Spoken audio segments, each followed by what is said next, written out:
everybody, John the Phone Guy here, and today on Invicta Specs we've got the Blue Label Sea Hunter. Got my Sea Hunter shirt on here, and this is going to be, Gen 2, because you've got the bracelet here, the crown protector and the full coin edge on here, and this is obviously the Blue Label version and full bracelet and everything. So that's next on the bench, and we'll dial up here in a second. See you there.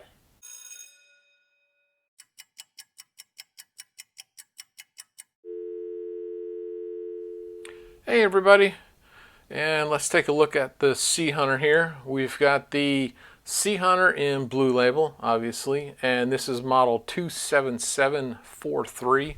This is a 58 millimeter, measured traditionally 10:4. We'll get into that a little bit more. We have 20 atmosphere, 200 meter, and 660 feet water resistance, so this is considered a full dive rated watch.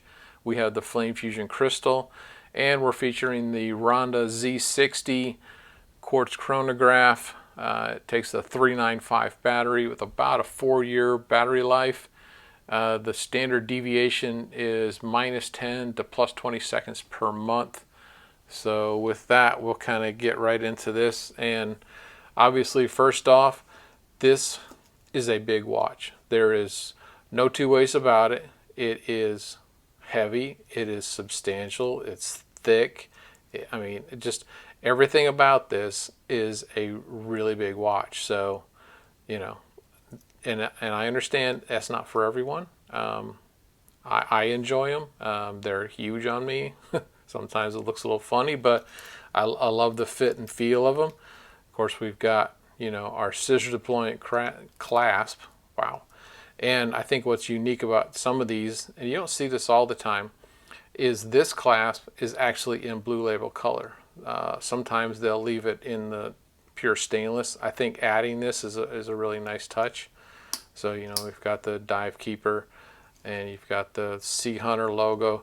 I do love this little detail right here where it's notched out, so it's actually easier to get. See how that's like indented right there? It makes taking this thing off, on and off, that much easier. Of course, you've got the case back. So we've got, the Swiss movement, the model number down here. Turn around this way. So we got the water resistance, and of course, Mr. Smudgy over here. We've got the open case back exhibition with the propeller style. Now obviously this is a decorative, I guess you could say is the easiest way to call it. It is non-functional, obviously, because one, it's not an automatic, so it wouldn't move. But there even are automatics in this, and because of the constraints that making this move would put on a watch, and the movements and the spring windings and all of that, the torques and everything, they're not able to do that. So it is 100% decorative. You can see the yellow inside there, which is from Ronda. They added a whole bunch of yellow to this for the Z60 that they worked on with Invicta. And of course, you've got your function pushers and your crown. So this is your reset, this is your start. So it's so here we go. We got your second hand sweep, and then down here you've got your 30-minute increment.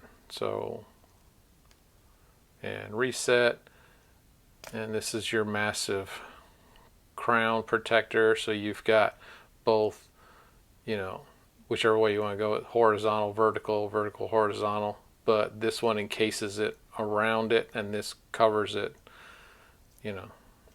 side to side. Of course, you've got that whole propeller look, and you can see right there the cross inside the square, all of the machining and the mechanism inside this. It is a very substantial crown protector. Of course, you got your lugs right here. You got your gear tooth, very substantial. bezel. This is a rotating unidirectional. So you've got that. Of course, you've got some of the details after Mr. Smudgy gets done. So we have some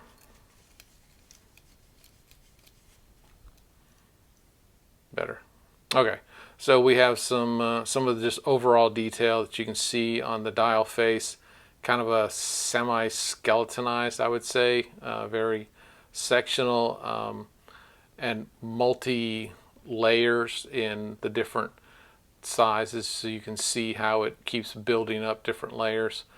Of course, when we go under the microscope, we'll take a look at this in more detail. I think there's some really amazing subtle details on this that, I mean, you can kind of see the crosses that you can pick up on, and we'll talk about them more, but you know, like right in there you can see like these crosses that actually mimic this right here on the inside. So you've got this little detail right there inside, and you can kind of see it going around. So all the way around the edges, there's, you know, a few here. So kind of a unique look at that. Set that guy right there. This is, you know, a beast of a watch. I mean, just size-wise, everything about it, it's just a big watch. But if you enjoy them, and I do, then you understand, you know, what it's like to wear one of these. And with that, we'll jump over to the microscope and take a look at this thing, and then we'll be right back. Okay, and here we have the Sea Hunter now under the microscope, and kind of take a look at some of the details. This dial, though it's not like, you know, glass fiber like we've seen, I think some of the differences in, of course you can see all the different layers. I think what's unique is, oh, I got in my own light, sorry about that. All right, let me try that with my other hand. Try and focus on those little pluses right there. There you go. So you can see the little layers of like the little squares inside with the pluses. Just a really cool design. Of course, we've got the more rectangular gold lined hour markers with the luminous. Of course, you got your date window right here, you know, all the detail. You got your constant running seconds up here around the 3 o'clock, you know, your hands, and of course we've got the Invicta logo and water resistance. Your day of the week is over here. I think this is kind of cool the way they've kind of opened up some of this, of the layering. You can see the date wheel underneath, but just I mean, you can see, let's see if I can, how it's stacked. So there's like so many different layers to it, and I think this is unique in that your constant running seconds has a kind of a goldish trim to it, but then the 30-minute chronograph and the day of the week bezel is in blue, which is, I think just making little subtle changes like that is pretty cool in how they do it. And of course, you know, this is you know, you see the Gen 2 and the massive crown protector and all of that, you know, and the gear shape around it, how just beefy it is. So it's just really not, I mean, I don't want to say simple, but I think some of the details on this is subtle. Like you can see underneath there's like 2 layers of this dial here. So you've got, you know, you got your sections right here that are kind of opened up, but then you can see another like ring section underneath, and then that's higher than this, and then this drops down, and you got this layer. I think that's what's really cool about this, is just some of these little details. But you know, I think the watch is very different. And I think just these little, like I say, I was pointing out these cross marks and everything, just the little details that are slightly different on all these watches make them all unique in their own right.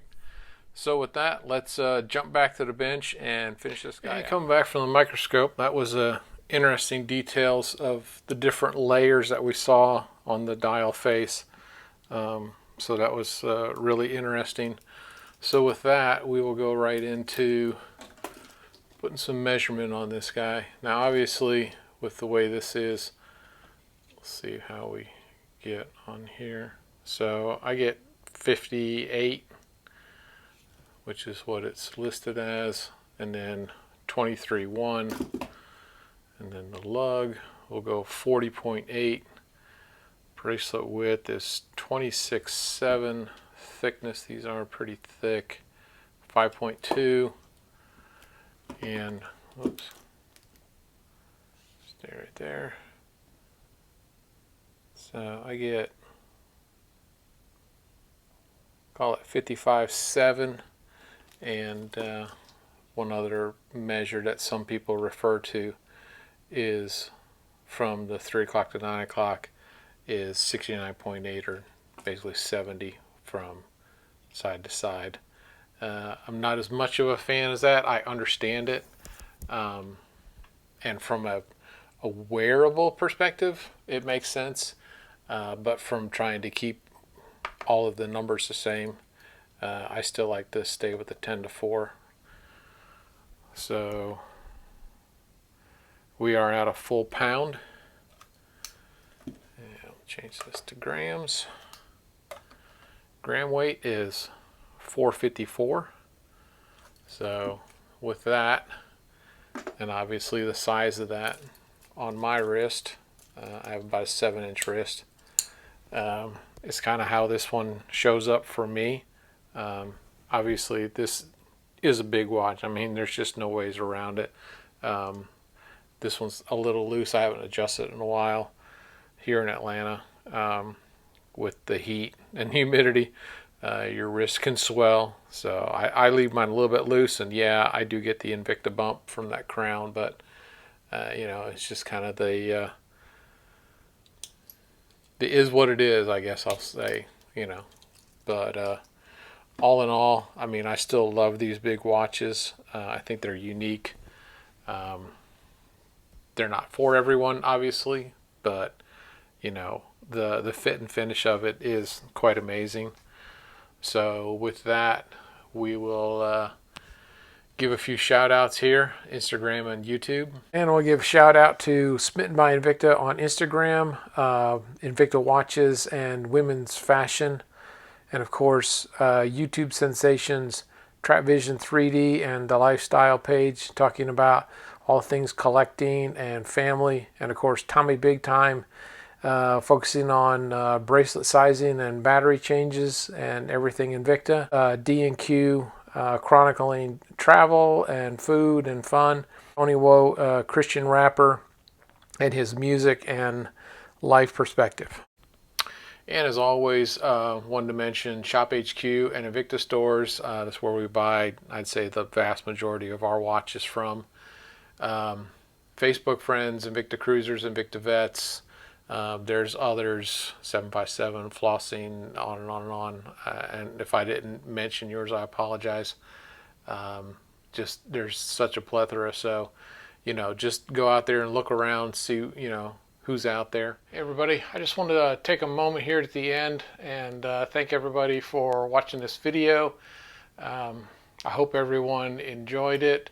And if you do, please hit the subscribe button, wow, over here. Or I also have a couple playlists that are going to show up over here for some of the other collections and everything.